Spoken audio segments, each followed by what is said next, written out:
Warning, I'm reviewing a book I didn't like at all. So there's oncoming rant, there's oncoming spoilers, and I'm not going to be particularly polite. If Janet Gover, the author, happens to watch this, I apologize in advance. Can't expect everyone to like your books. If anyone who actually read this book and liked it, whatever is wrong with you, just maybe don't watch this. And don't blame me if I say things that upset you if you do. Okay, so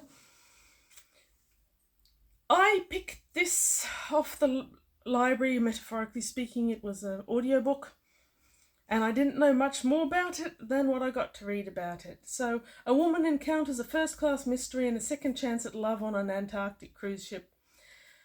So it's romantic fiction, it's contemporary romantic fiction. Every now and then I do delve into that genre, and sometimes I have a very good time. I read omnivorously. I don't always read the same genre. A bit of contemporary is good. The next thing it describes this book as being is to escape a disastrous affair with her university professor in Sydney, marine biologist Jenny Payne agrees to spend Christmas working aboard the Cape Adare. She can sail away from all her troubles in the South Pacific with a few weeks of sunny climes, cocktails on decks, and bronze men in Speedos. At least that's what Jenny expects. I feel I didn't read that paragraph because a lot of the hints that this book is going to be bad, for me at least, are in that paragraph, but anyway, it's there. What she does get is an expedition through the ice shelves of the South Pole, but no matter what dangers the frozen region holds, there's no greater risk than falling for Kit Walker. The handsome, brooding, enigmatic stranger has isolated himself in the most luxurious cabin because the love interest has to be wealthy. We know that, don't we? And every one of his dark secrets is a mystery Jenny can't but help but solve. I'll stop right now. Just pass the bucket, okay? Now, as to why I ended up with this book, which, by the way, I did not finish, it's something that I have to stop doing. Someone I like and trust recommends a book for me. I go to the library, that book isn't available. I take out another one by the same author. And this is not always good. Occasionally it is, but more often it ends up being an uncongenial experience, and Bring Me Sunshine was, for me, an exceptionally uncongenial experience. So that description sounded like it would work well for me on a number of levels. I have a marine biology degree, and the main character is meant to be a marine biologist, and that is what set it up for failure for me. The first few chapters were ludicrous. They were beyond ludicrous. They were idiotic. Jenny is entirely unbelievable as an academic of any sort, let alone science. In fact, she's such a moron, she's barely convincing as a human, let's face it. There's no marine biology in there at all. None. Nothing. Nada. The narrator has a Kath and Kim-esque voice, which she applies liberally to any character she is describing, whether it's a 17-year-old or a 70-year-old. And that was particularly disturbing because her actual reading voice is actually not bad. Now, for anyone who might happen to see this who isn't Australian, Kath and Kim is a comedy parody of Australian proportions. Google their voices, which are strident and annoying, and they're meant to be strident and annoying. That's what every character in this book sounded like. So, back to the start, where it all set up for fail. Jenny is somehow meant to be a PhD student. Not that we hear anything about her PhD except two catchphrase words: heavy metals and seaweed. And that's it. I've never met a PhD who had much room in their life for anything but their PhD, but whatever. At the same time, she supports herself with a teaching job at the university, which she then resigns when she is dumped by her love interest, who is a professor. And this is idiotic already. University doesn't have PhD students as lecturers, in Australia at least. The author does not seem to know the difference between a lecturer and a teacher. PhD students get tutoring or sessional teaching jobs allocated them from their supervisors, if at all. They're not jobs and you don't resign them. They're on a casual basis. That's Australia for you. Jenny doesn't seem to have a supervisor. She never hands in a PhD or works on it in any way at all. If she has already finished it, she should be working on articles for scientific journals, but she just steaming pile of codswallop springs to mind. How does the author know so little about universities? She's meant to have gone to one. Anyway, this really, really bothered me, as you can see. Marine biology university, I would have coped better with being told that Pixies deposited Jenny's rent money in her bank account every week, to be honest, than being told that she had, whatever. Anyway, so Jenny was dumped by this lecturer who's having sex with apparently every single girl, and then she finds out he's about to marry the daughter of the chancellor or something ridiculous like that. It is ridiculous. But that part isn't as acutely offensive because it's all standard romancy stuff, and at least it's based in moderate amounts of reality and comprehension of the universe. So Jenny hairs off and gets a job on a cruise, thinking that all cruises go to tropical locations and that she will be paid good money to wear bikinis, lounge around on deck, drinking cocktails and ogling bronzed young men in Speedos. No marine biologist who hasn't been shot in the head is that dumb. Cruises are hard work and everyone knows it. If you're staff, they're exceptionally hard work.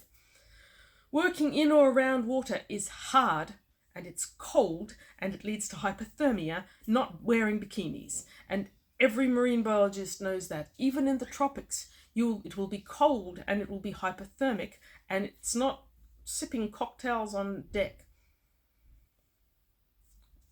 Every marine biologist knows this. We do actually study the ocean to get that degree, you know. And Jenny, the moron, is actually from the University of Sydney. Sydney gets damned cold in winter. That water is freezing. And she thinks she's going to be lounging around in a tropical bikini. Well, anyway, moron of the century, Jenny gets the job, and that's so idiotic right there. She does not listen to the brief she's given in the interview, or she doesn't Google search the cruise, or the ship, or the company. There are nematodes smarter than Jenny, let's be honest. Thus, she does not realise she's going to Antarctica, and she's devastated to find out that she's going somewhere cold. FFS in a big way. Among marine biologists, Antarctica is like a holy grail. Some of us get to go there, most of us never have a chance, any chance at all. And she just goes because without thinking, and then she's disappointed. The cruise company could not get anyone at short notice is the excuse for why nematode brain gets this position, but that is the most utter BS. I know marine biologists who would abscond from their own wedding at the altar before they'd uttered the I do to run for that plane to get them to that cruise to get this job. What's more, I know that most of their spouses would be cheering them on as they ran for this once-in-a-lifetime opportunity, delighted on their behalf. It's not even like it was a last-minute opportunity. This book claims it's an appointment at the last moment because someone couldn't go, but it's bullshit because they then cruise down to Hobart, sailing in a leisurely fashion, giving Jenny enough time to go shopping. That gives any marine biologist anywhere in the world enough time to go and meet them in Hobart, except maybe if they're on the Cocos-Keeling Islands. But aside from that, you could get there from anywhere. Idiotic. All of this is utterly idiotic. Honestly, why didn't she make Jenny a barista or hairdresser? As a hairdresser or an accountant? Something non-academic, non-scientific, doesn't pretend to know anything about marine biology because Jenny doesn't and the author doesn't either. Actually, point, 2 of my favourite baristas here on the Gold Coast know more about marine biology than Jenny. Just saying. Okay, well, after that it slides into a standard romance book, and I sunk into a haze of indifference. It was an okay 2-star at that stage. I wasn't actively enjoying it, but I wasn't actively offended by it. It's kind of blah. There were embarrassingly obvious attempts to make characters into mysteries. So you've got Vera, she's a 70-year-old lady on this incredibly expensive and exclusive cruise to the Antarctic. She wanders around with a huge notebook in which she keeps making notes, and she's so obviously an author that it isn't even a spoiler to say it, but if you're worried about spoilers, probably stop now. She's, like I said, narrated with the exact same voice that a 17-year-old. There's some other girl who's meant to be a mystery, but there's nothing mysterious about that either. And then you've got the mysterious Kit. Vera started off, at least, the 70-year-old author, started off as a slightly better pivotal character than Jenny, because the author writes authors better than she writes failed marine biologists. But it was a bit yawn, but a bit inoffensive, and then it got offensive fast. So you've got this mysterious Kit in the luxury suite that Jenny's obsessed with and keeps following around whenever she can. And you've got Vera, the obvious undercover author. Vera turns out to be an a-hole, which upset me because I'd previously liked him. She breaks into Kit's cabin and goes through his stuff in order to prove something obscure to Jenny about how Kit is attracted to her.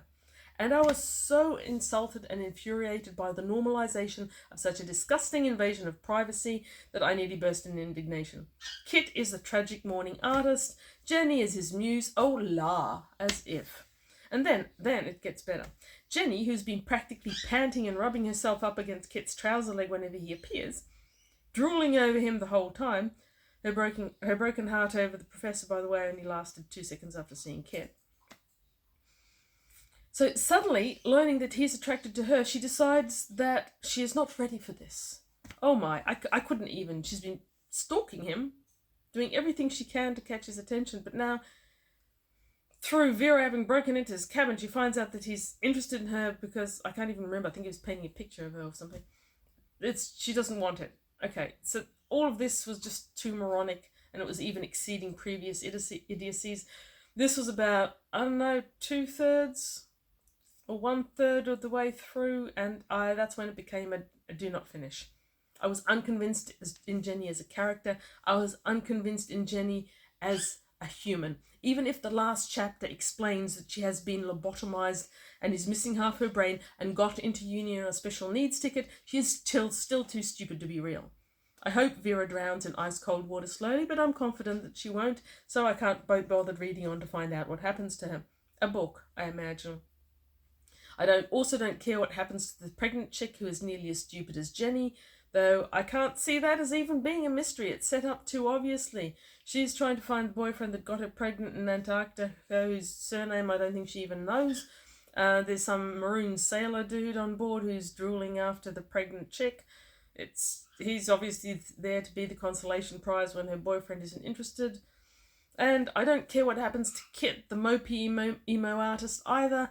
I imagine he's going to get his muse back from Jenny and forget about his ex-wife or whatever thing.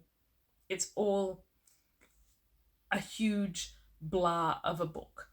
No single part of me regrets not reading on or listening on till the end. I can't imagine that there was anything interesting to find out. There was nothing enjoyable about the experience, and I am happy to have DNF'd. This video is primarily for future Deb. Do not be tempted by anything in this book claiming there's marine biology or Antarctica into indulging in this book again. Stay away. Stay away from the book. Move away from the light. Move away from Bring Me Sunshine. Have nothing to do with it ever again.